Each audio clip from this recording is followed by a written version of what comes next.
kapitalisme itu beda. Ya. Gue bisa mengiyakan kapitalisme, mengejar materi. Hedonisme, materi adalah tujuan akhir. Simpel lah gitu, itu bedanya.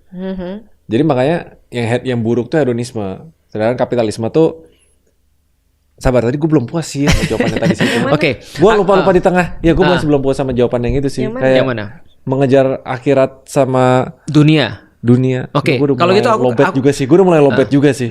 Aku tapi masih penasaran. Aku kasih yang lebih bagus daripada kapitalisme. Karena di dalam pandangan Islam nanti ada juga notes tentang kapitalisme. Karena kapitalisme itu artinya adalah capital tuh dia memandang segala sesuatu dari capital, bukan dari yang lain. Maka dalam kapitalisme itu negara tidak terlalu banyak ikut campur karena dia memberikan pada orang-orang, pada pelaku-pelaku usaha. Dan itu problematik sih menurutku. Karena orang bisa menjual apapun, memiliki apapun, dan kemudian melakukan apapun practically dalam sistem ekonomi kapitalis. Tapi kita nggak bahas itu secara dalam lah. Yang lu maksud mungkin adalah motif untuk bisa jadi kaya. Prinsip kapitalisme. Karena gue kayak gini, gue tahu itu sedikit bertentangan dengan Islam. Ya. Tapi dalam sejarah, kapitalisme itu yang ngedrive perkembangan. Analoginya gitu. Itu motif ya. Itu lesser evil-nya. Kalau gitu kita bicara motifnya aja misalnya. Kalau misalnya full sosialisme gitu misalnya atau apa gitu, itu nggak bakal nge-push inovasi. Kalau gitu kita bicara motifnya aja lebih aman. Karena kalau kita bicara kapitalis nanti kita bisa lebih dalam. Tapi kalau lebih aman bisa contoh ya. Abdurrahman bin Auf, tahu nggak hartanya seperti apa tuh? Dia sekali dagang, pergi dari Madinah pergi ke Syam, pergi ke daerah Syam, balik lagi ke Madinah. Itu dia langsung infakkan dari hartanya dagang itu 20-an miliar sekali ekspedisi. Itu adalah orang yang sangat kaya dan motifnya untuk mencari dunia itu sangat luar biasa sekali. Artinya dia benar-benar bisa dapat keuntungan sebesar itu. Kira-kira. Nah, jadi di zaman Rasul ada nggak orang-orang kaya? Ada, dan kaya banget. Dan itu tidak ada masalah. Zaman dulu orang kaya banget. Nah, terus gue mau nanya nih sekarang nih, Ray, percaya nggak lu bahwasanya Allah tuh milik kita tuh beda-beda? Skill set kita beda-beda. Artinya di masa Rasulullah ada orang seperti Abdurrahman bin Auf dengan uangnya, ada orang seperti Khalid bin Walid dengan pedangnya. Di dalam Islam, kasih orang yang jago main pedang, kasih orang yang jago mengembangkan harta, duit. Jangan sebaliknya, karena setiap orang punya skill setnya sendiri-sendiri. Artinya ketika kita kemudian ngasih Khalid bin Walid pedang, maka dia akan menghasilkan pahala yang paling maksimal. Intinya alignment dalam ngerti. Gue sederhanain. Menurut lu, Ray, kalau lu misalnya sekarang jago bisnis, pahala mana yang lu bisa dapetin lebih banyak? Apakah lu sholat sunnah ya, bukan yang wajib ya? Lu sholat sunnah atau lu bahas bisnis? Bahas bisnis. Bagus. Dibanding sunnah kan? Bagus. Karena ini ada ceritanya nih. Imam Syafi'i, ini seorang ulama besar. Dia ngasih banyak solusi pada manusia. Suatu waktu dia pernah ketika nginep di rumah temennya ini sengaja, anaknya temennya ini sengaja ngintip. Malam-malam dia ngapain sih? Karena anak ini taunya orang-orang soleh itu kalau malam sholat tahajud. Sholat sunnah tahajud. Yang tidak wajib ya, tapi sunnah, menandakan ke sholat. Sholat sunnah tahajud, zikir, baca Quran, segala macam. Ternyata dia ngeliatin semalaman Imam Syafi'i tau gak ngapain? Guling. Apa? Guling.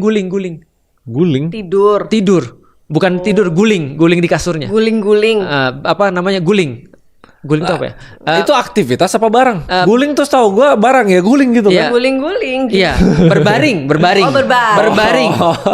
Kita tuh kayak bahasa yang berbeda ya. Berbaring. Berbaring di kasurnya dan nggak sholat sama sekali. Ketika pagi-pagi dia bilang sama bapaknya, Pak, katanya itu orang soleh.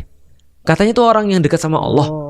Kok berbaring aja kerjaannya? Kok nggak sholat sama sekali? Kok nggak ada tahajud-tahajudnya, baca Qur'annya, zikirnya mana? Tahu nggak ketika bapaknya langsung nanya ke Imam Syafi'i jawab apa?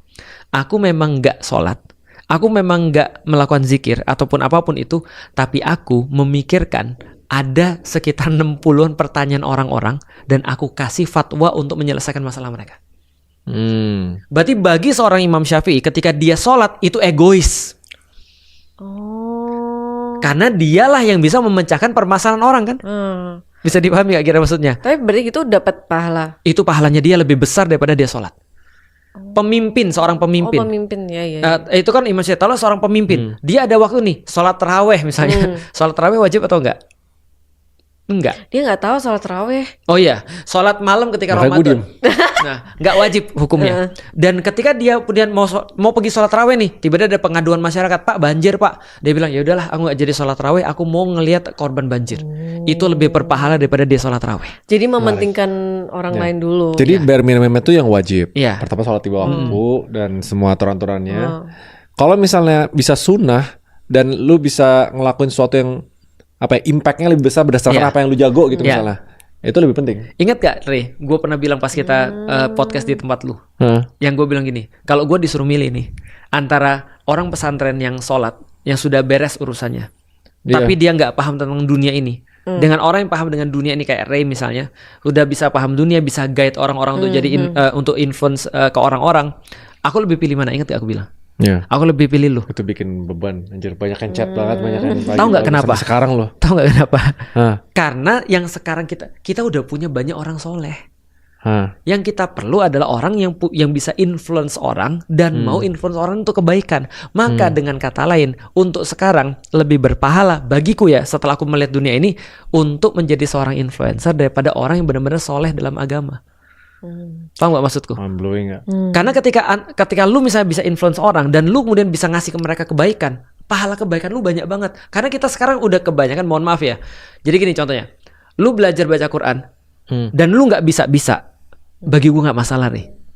Karena gue udah punya banyak orang yang bisa baca Quran dan bener dan jago. Tapi kan itu bare minimum gue, harusnya kewajiban gue gitu loh. Bare minimum lu bukan bisa baca Quran. Bare minimum lu adalah bukan juga. Bare minimum lu adalah belajar baca Quran. Oh, jadi sesuai dengan kondisi. Sebenarnya itu bare minimum semua orang Muslim sih. Semua orang Muslim gak ada yang diwajibkan bisa baca Quran. Gak sampai ya sholat deh. Nah, kalau gue pasti bisa. Iya. Pasti bisa selama dimulai. Kalau dia mau dia pasti bisa. Tapi bare minimum lu belajar. Ya, bare minimum sama sholat juga. Sholat bare minimum juga. Tapi kalau untuk baca Quran belajar. Sholat juga nggak pernah disuruh untuk bisa melakukan sholat. Yang disuruh menegakkan sholat. Menegakkan sholat. Ya artinya lu disuruh berusaha untuk benar-benar ngusahain sholat. Oh. Karena ada kejadian-kejadian di mana orang sudah berusaha banget terus nggak bisa. Tapi itu kecil banget. Karena disuruh wa aqimus sholat, tegakkanlah sholat. Itu artinya ayo berusahalah untuk melakukan sholat.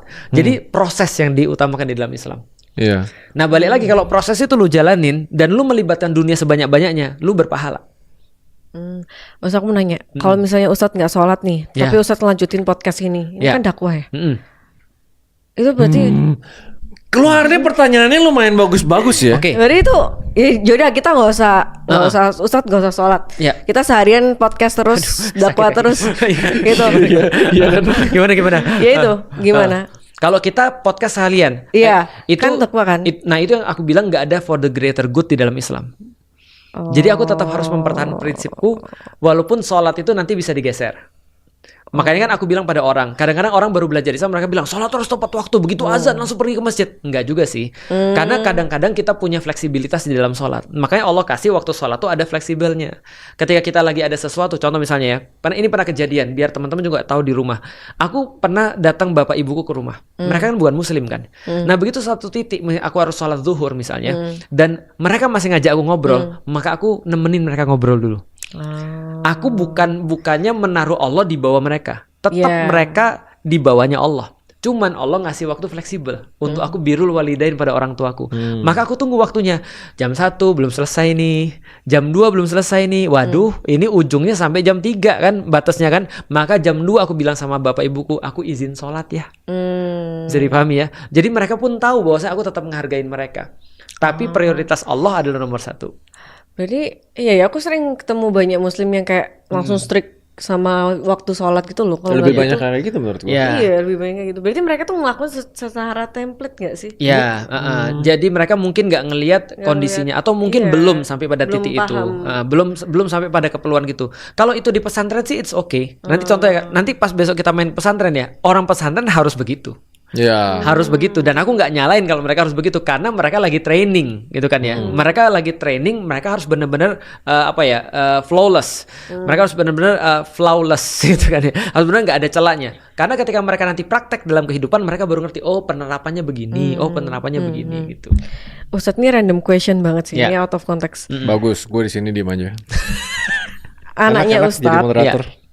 Itu Ustadz kasih kebebasan untuk memilih agama atau Ustadz ajarkan agama Islam dari bayi? Oke, baik. Pertanyaan bagus.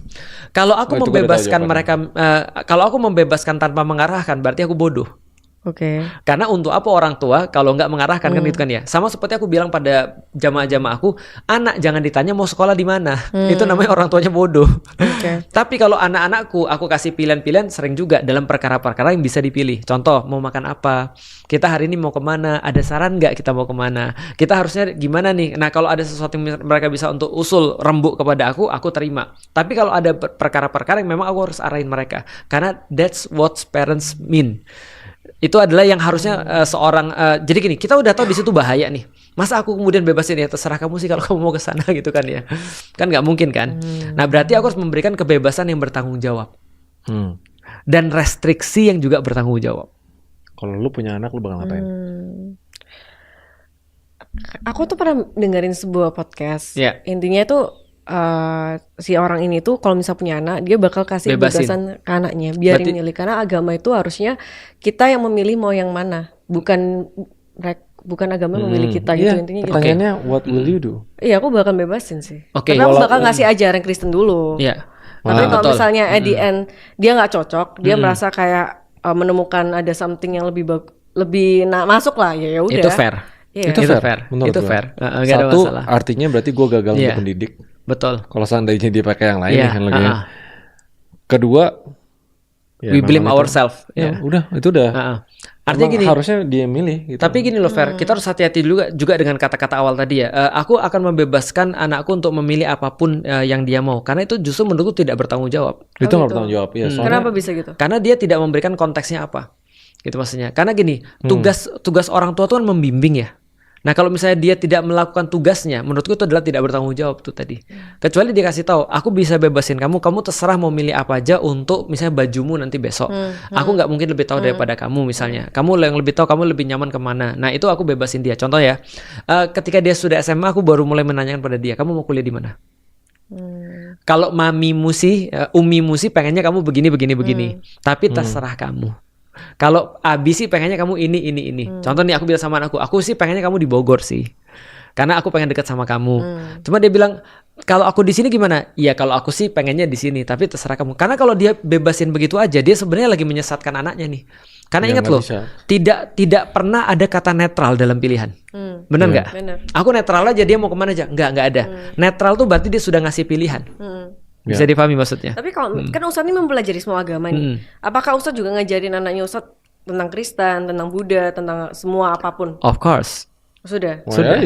Aku kasih secara sejarah gitu semuanya. Ya, minimal aku kasih tahu kulitnya dulu yang perlu mereka ketahui. Oh, jadi mereka tanya sendiri kadang-kadang, apa bedanya sih Bi antara agama ini dan agama ini? Aku kasih tahu ini bedanya. Bagaimana kamu harus bersikap kepada orang-orangnya dan segala macam. Yang penting kan cara bersikap kan sebenarnya.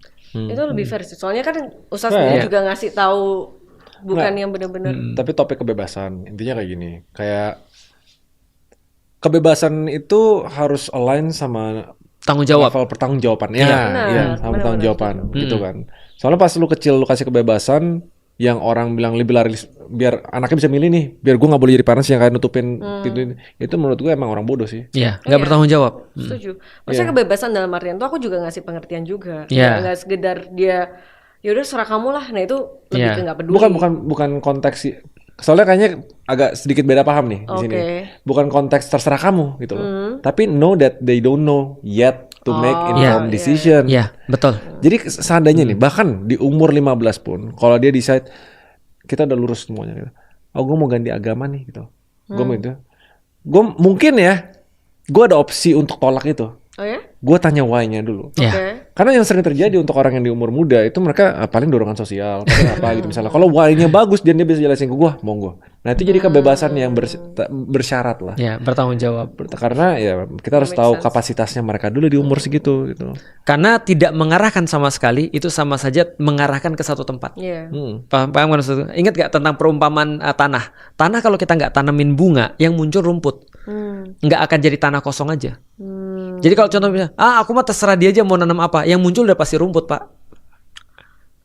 Paham gak maksudnya? Nah, maka aku akan nanemin sesuatu di situ.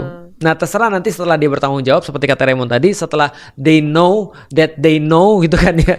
Gimana ngomongnya? Yang anak kecil apa kali apa yang gila, alif apa yang pikiran yang anak kecil? Oh, akil balik.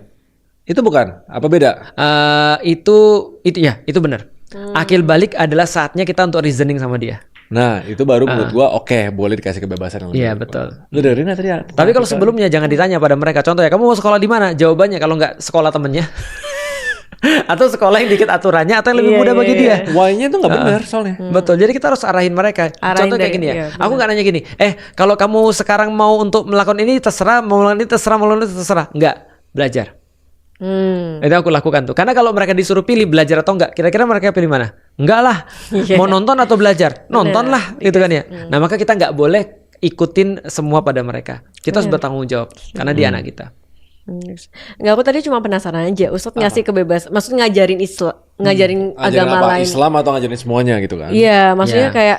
Oh kalau gue sih tipenya bakal ngajarin semuanya. Nah kalau aku ngasih kebebasannya dengan bagaimana cara kontribusi dia terhadap Islam. Maksudnya? Nah, kamu mau jadi apa? Kontribusimu terhadap Islam apa? Kayak tadi kita ngomongin kan, kalau Raymond kontribusinya terhadap Islam dalam hal ini, kalau dia sudah sadar bahwasanya setiap perlakuan dia yang baik akan mendapatkan balasan daripada Allah, maka dia bikin konten dengan suatu kesadaran baru nih. Aku bikin konten edukasi karena edukasi adalah sesuatu yang paling penting di dalam Islam. Maka dia dapat pahala itu sama seperti ada orang mungkin yang zikir, ada orang yang mungkin ada yang sholat sunnah, bahkan lebih tinggi daripada itu. Mungkin ya, mungkin lebih tinggi. Nah kalau aku berikan pada mereka, kamu mau kontribusinya dengan cara apa nih? Jadi desainer boleh, jadi penghafal Quran boleh, kamu jadi ulama perempuan juga boleh, kamu mau jadi apa juga boleh. Yang dia pilih apa? Aku pengen nulis cerita, silahkan. Tulislah cerita. Oh, darah authornya tuh kental ya. Cerita Kristen. Cerita Kristen. Bisa. Bisa, nggak ada masalah gitu kan ya. Kan cerita Kristen doang kan, bukan jadi jadi Kristen kan gitu kan. Nah, akhirnya nggak mau bikin lo. Nggak bisa. Nah, ibunya mengarahkan, udah kamu jadi desainer aja. Ini mami udah bangun nih, ada hijab alila. Kenapa kamu nggak ngelanjutin aja? Akhirnya dia bilang, tapi aku nggak mau jadi desainer gini. Ya udah aku bilang, coba kompromi aja. Karena kan pilihan anak-anak kan. Akhirnya sekarang dia sekolah udah kita putuskan dan dia juga udah oke. Sekolah desain, desain komunikasi visual. Artinya kan udah kan dapat jalan tengah kan. Nah asal karena kita yakin semuanya bisa dikontribusikan terhadap Islam. Pertanyaan sederhana, di ruangan ini nih, menurut Feren siapa yang paling berpahala? Apa aku boleh mengatakan aku yang paling berpahala? Aku aja yang ngomong, Ustadz. Enggak, belum tentu. Aku belum tentu. Nggak ada. Jawabannya will never knows. Iya, bisa jadi yang pegang kamera-kamera ini. Kalau niat mereka lebih bagus. Dan ketika mereka nonton, lihat, bayangin ya, aku kalau tanpa ada kamera-kamera ini dan ada orang yang nge-publish misalnya di channelnya Raymond ataupun mungkin aku yang ngelihat cuma sekitar berapa orang, 500 kalau 500 orang kalau aku ngisi kajian, tapi mereka yang memultiplikasi pahalaku ini bisa jadi mereka dapatnya lebih banyak. Dan ingat, yang muncul selalu akan diuji dengan riya. Riya itu adalah perasaan bahwa ini semua karena aku, bukan karena Allah. Popularitas, tapi mereka ini nggak pernah dilihat nih, orang nggak tahu siapa nih orang-orang di belakang kamera. Tapi bisa jadi mereka dapat pahala lebih banyak daripada kita. Artinya orang tuh punya masing-masing. Artinya setiap tools duniawi bisa digunakan untuk pahala kalau niat sama caranya benar. Nah berarti lu di sini membawa entertainment. Jadi ya bisa ada orang bisa dengerin dakwah yang lebih panjang. Iya, tinggal kurang satu aja. Asyhadu. Emang nggak ada koi, aku lebih serius. Memang bocah itu memang jujur pertanyaannya lebih berkualitas. Betul, jujur. Bagus. Actually, gitu loh. Lu kalau lu puasa 30 hari lebih fokus lagi lu, Feren. Coba. Ini mungkin ini gara-gara puasa. Iya. Iya bisa jadi. Ini cocok logi namanya. Itu mukanya udah mau biru tau nggak muka. Tapi aku bener punya pertanyaan yang aku listkan itu loh. Apa? Yeah. Nanti again. Aku penasaran banget. Ini kenapa selalu pas timer kayak gini keluar bom? Satu, boleh satu. Gak bisa, aku harus baca. Boleh, ambil. Ya udah nanti episode selanjutnya ini udah 1 jam kalau nggak salah ya. Iya. Gila, sekarang kita makin belakang tuh episode makin lama. Memang makin seperti itu, lama-lama 3 jam biasanya. Lama-lama kita kalau tau nggak siap-siap. Tapi benernya Islam. Yaudah. Apa? Gak jadi. Kenapa ya? Gak tahu. Tapi kayak keluar lebih cepat daripada pikirannya, terus pikirannya putar balik dulu. Enggak, soalnya waktu aku mau nanya, tiba-tiba pikiranku udah jawab sendiri. Oh, apa? Jawabannya apa? Nanti aku bikin pertanyaan. Apa? Lupa. Tentang enggak, aku paham. Paham ya. Apa? Pokoknya intinya kita benernya Islam tuh boleh kaya, boleh ngejar pokoknya selama tujuannya tuh baik, tujuannya untuk akhirat masuk surga. Semua tuh dihalalkan. Ya betul. Jadi bukan semua dihalalkan. Bukan semua.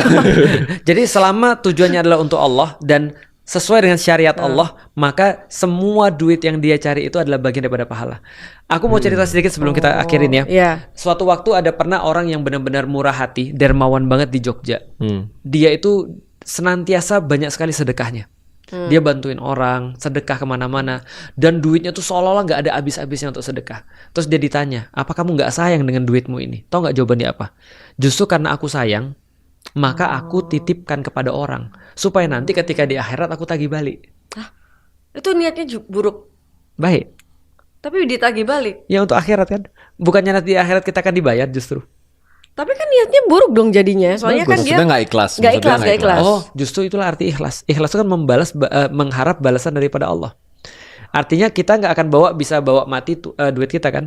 Karena kita nggak bisa bawa mati duit kita, maka aku titipin duit ini ke orang. Nanti ketika dia di akhirat akan balas duit itu, bawa duit itu ke aku. Dalam tanda kutip pahala. Kalau misalnya Tuhan iseng nih, tiba-tiba di surga nggak dikasih balik duitnya.